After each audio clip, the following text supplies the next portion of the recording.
Um, Thank you everyone for coming. It's really great to have you here. I'm really excited to be with you today and I'm so pleased that you've come. My name is Jessica Perini. If you don't know me already, a lot of you already do know me. I've had over 20 years experience in the publishing industry as both an editor and a writer. And I will be your speaker for this evening, this morning, or this afternoon, depending on where you're coming from. I'd just like to leave you with a really great story that I read the other day.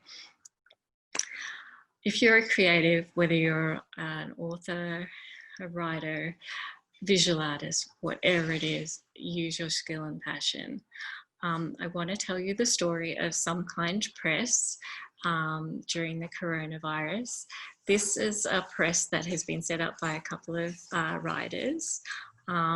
They decided that all these businesses were having trouble during coronavirus, that their businesses like liquor stores, pubs, restaurants, all having to close. Things were not good. Businesses were at risk of closing if they couldn't get any patrons through the door. So these writers got together and they said, okay, what can we do? So they decided, okay, what we can do is actually set up a crowdfunding project. So this is where crowdfunding comes in. We'll get some money together and we'll get some content from these bars and restaurants, and we'll get photos, we'll get all this stuff happening, and we'll put our skills together and we'll put these books together and we'll crowdfund them. And if we can get 100 people to buy 100 copies of these books, then we will print them and publish them. And then once we've printed them and published them, we will use them. The restaurants, the pubs, whatever it is, they can use these guides to sell. And if we don't reach our 100 mark, then we'll just donate the money to the businesses that are doing badly. So 4 to 6 weeks later, all these businesses get 80-page paperback with beautiful pop art inspired covers, and they get posted to everyone who supports the project. And then the money gets, if they don't make the required minimum, the money goes to the business. And so I just thought that was a really nice example of people putting their skills and passions together and coming together in really difficult times to help other people survive and thrive. And I think if you're going to survive and thrive as an editor or a writer, connection is so, so important. You just can't sit in your room and just go for it. You have to really connect with others, connect with societies around you, connect with professional associations, and connect with society and see what's going on. And if you can be of help, and be bold and be creative and be flexible, and don't put all your eggs in one basket, put them in dozens of baskets, and just go out there and write and edit and be of use.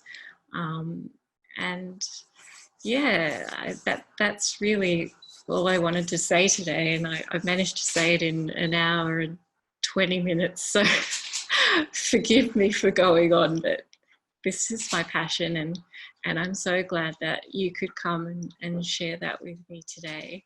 So yeah, I'd really love to open up the room now and bring you all in, and there you are. Yay! I wondered whether you guys might like to just say hi and say something about yourselves. Georgina, maybe? First victim. Yeah, okay, so I live in Sydney. I've been an editor of all kinds of different things for over 20 years. I'm currently moving more into writing. I've done article writing on technical stuff, and I'm trying to write novels and short stories and stuff, but yeah, haven't had a lot published as yet. So you're working really hard on it though, I can see that. Oh, yeah, when my kids let me. And you're also the science fiction writers. Oh, I'm not so much sci-fi. I'd say I'm more dark fantasy horror in terms of my own writing. I do edit a lot of science fiction and fantasy, and yeah, mainly those two. But also, well, I've edited all kinds of things, you know, memoirs, self-help, legal manifestos, whatever you want, you know, the usual And range. The and range. you're on an awards committee, aren't you? I've done a few. I mean, I've judged some writing competitions. I've done the Aurealis Okay. Awards. I've convened a mentorship thing.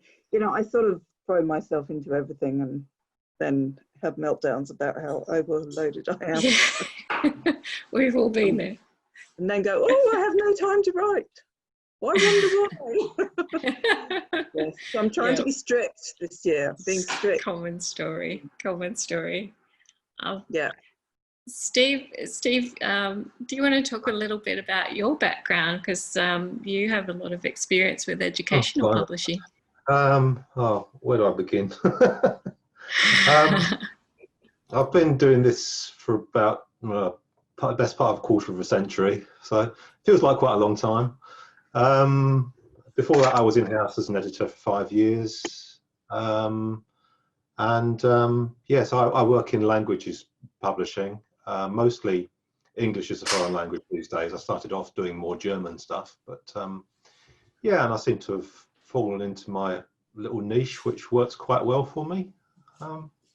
Yeah, so it's really interesting to hear sort of how all these different things that Jess is doing, and you know, I think you tend to get sort of like you go down your own little track sometimes, and it's really interesting to hear what other people are doing and the other possibilities that you hadn't really even thought of, really, in a lot of cases, in my case.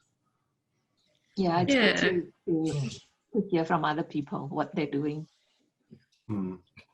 But yeah, because I mean, my path is just my path, but I mean, you guys have probably got a million different paths as well. So I love to hear what everyone else is doing as well. Yeah. Wei, did you want to say a couple words? Writing my novel with help from Jess. She is a great teacher. Thank you. And also a great speaker, because I learned a lot from the talk. I've got like 2.5, almost 3 pages of like notes I wrote down. I'm so pleased. You are a very good student, Wei. You are an excellent student, Wei. Wei is an up-and-coming science fiction writer. Watch this space. We are working on number 2. We started on number 1. We're now on sequel and working through the masterclass, and we're having the best time. So watch this space for Wei Han Liang. I think it's going to be a big one. So yeah, looking forward to it. Fingers crossed, everything crossed. Yeah. So Wei, you need to know Georgina, meet Matt later on. There's a few science fiction people you need to know. Yeah, okay. Rati, did you want to say hi? Well, I think I said hi to everybody. It's great to see so many people. This is our officially second talk for our platform. I mean, we had Sol Eslake speaking on our first week, but that was before everything else is ready. I've only started this about 3 weeks ago. And to have the amount of lined up that we have now is really amazing. I mean, how can all these people trust me with coming on and giving talk when I didn't even have a website yet at the time when I approached them? And in these 3 weeks, I learned so much. I'm a designer, I'm an architect, I am a healing practitioner. I usually give talk, but I have never run anything like this. I have never done website for 9 people, 9 speakers, And all of a sudden, I realized that 9 people means 9 prima donnas, because everyone needs their, you know, their things and their audience and their minute registration like this morning. And then I suddenly realized, hang on, I'm a web designer. I'm the agent. I'm the sound guy. I'm the lighting guy. I'm the video check. I'm doing ticketing. I'm doing the door, everything. But it has been fun. My passion is really to, like Jessica, she wants to focus on the positive side of the situation now. And I also want to say that a lot of people say, online presentation, it's not really that worth it. But actually, I think the positive side is that we can now reach people that we are unlikely to reach under normal circumstance. I mean, today we have Christina joining in from Lausanne, and myself, and actually earlier on while you were talking, we have also Justine from Brussels listening in. So that's really, really good. Pretty amazing, yeah. Yes, on Tuesday we have Frida from New Zealand, and she's an endurance athlete, and she's going to talk to Mansa from Slovenia. Mansa is a sport media person, and her passion is hiking. So someone who is doing endurance on the flat ground, talking to someone who is doing more or less also endurance in the wilderness. So that's really exciting as well. And cool. Then in the following Tuesday, Mansa is going to do a sunrise hike for us. She's going to go at 2 a.m. to do a hike so that she will arrive there before sunrise so everyone can join in. I mean, how can this be really cool. a negative, right? It is so positive. You can see sunrise in Slovenia without having to do all the hard hike. You just sit at home. It's definitely my way of doing sunrise, yeah. I'm so exhausted, but so excited. You must be, but it's worthwhile. I think it's all coming together really nicely. Yeah, I'm really pleased. I have someone from Bauhaus yesterday saying to me that we will give talk about Bauhaus. That's also another thing that I'm really excited about. But yes, Jess is going to come on again on the 31st of October. Yep, and Wei will be with me. So we'll be chatting about the process of drafting and crafting your COVID novel. So yeah, if anyone would like to join us, feel free. We've also got Matthew. Is Matthew still here? Out. Trying to cook at the same time. Oh, cooking and talking. That's all right. You can multitask. Yeah, we can't do that in an in-person conference. We can't say, hang on, I'll go home while you chat. Oh, I go home and cook dinner and I'll come back in. I have Chris cooking dinner in the background, so I'm lucky. So, yeah, Matt, did you want to say hi? Okay, hi everyone. What do you need to know? I'm probably a very part-time writer. Can you hear me? Yes. Yep. Yeah, you could just talk up a little bit. A bit distant from your microphone, maybe a bit closer. Speak amongst yourselves for a minute while I fix. There we go. Is that better? Oh, that's heaps better. Yeah. Okay, cool. All right. Yeah, sorry. Probably a very part-time writer. Mostly horror, some fantasy, although I'm probably only known for the horror stuff, I guess. That's about it. I've published only short stories so far in my career. And even then I could probably count them on one hand. So, yeah. There we are. You forgot to mention award winner. Oh, okay. All right. Yeah. Award winner. Award nominated as well. So, sorry, what was that? That is important to mention. Okay. Fair enough then. So yes, award winner and multi-award nominated as well. So yeah. Multi-award nominated. Yeah. Absolutely. So Georgina, now you know when you're Yes. judging those awards, watch out for Matthew J. Morrison. Oh, Whoa. I don't know. Anyway. Anyway. Yeah, okay. Great. So yeah, I'm going to have to go. My sourdough needs attention. Okay. All right. Great. Well, was there any? Thank you guys for hanging around. Was there anything that stood out, or that you had any questions about, or I don't know, you weren't expecting, or is there anything you might actually like to try that you haven't tried yet, or I don't know? Maybe. I've got a couple of questions if there's time. Yeah. Can you hear me? Yeah. Yeah, sorry, I don't know where my Zoom screen's gone, it's disappeared. One question I had was, what do you think are the differences between how writers use Facebook and Twitter? Because I've noticed they seem to be quite different. Twitter seems a lot more business focused, as far as I can tell. Depends on the writer, though. I mean, you watch J.K. Rowling use it. She uses a batting post. True.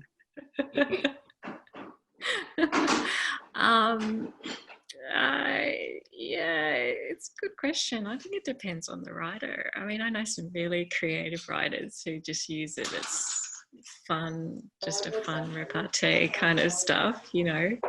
But I think it really depends. Okay. I don't know. I don't use Twitter that much myself as a writer. Do you use it much?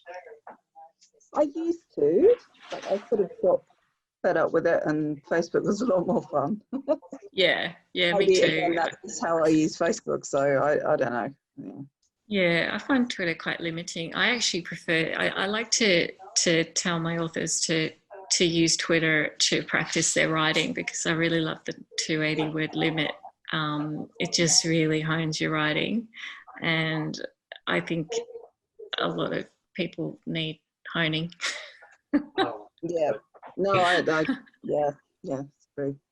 The other question I had was, because of the rise in self-published work, I've been doing a lot more self-published novels as a freelancer editor. Yeah, me too. But I'm finding they're a lot harder.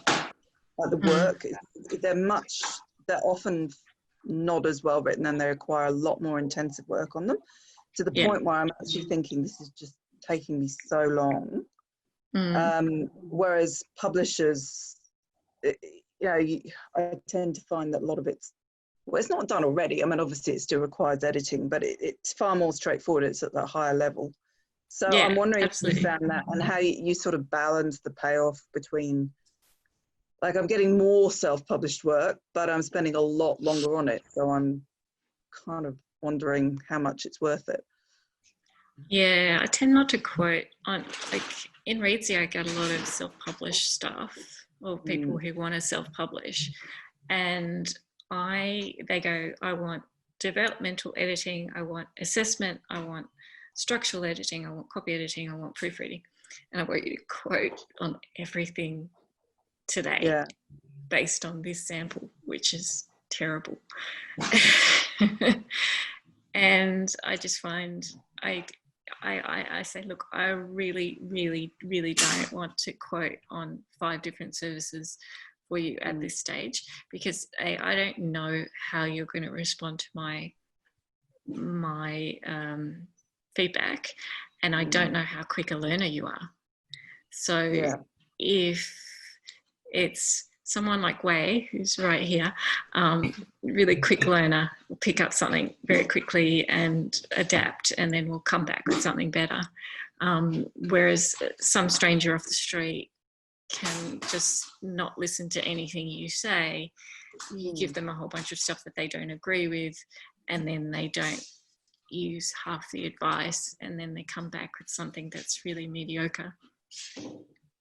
So I don't want to commit to 5 parts of that process with that person if they're not going to even do the first part of that process well. So I will just say, look, I'll do an assessment for you. Let's just start off with an assessment. I don't want to do a copy edit. I don't want to go and talk about that end stage because you're not even close to that stage yet. Let's just do an assessment first. And I see how they cope with that assessment and how they adapt to it. And then if they go away and they say, okay, I need to do some writing courses, I need to develop my craft and whatever, that's fine. It's great. And they go away and do that. They might come back in a year and then I might take them on then. But if they're not willing to pull back to the stage at which I think they should pull back to, like if they're just saying, no, give me a copy of it. Okay, you know what? You're not there yet.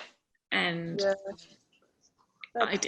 you're right, it's a waste of time. And well, I mean, I've got to the point where there are sometimes I feel like I'm pretty much rewriting the whole book for them, which you can.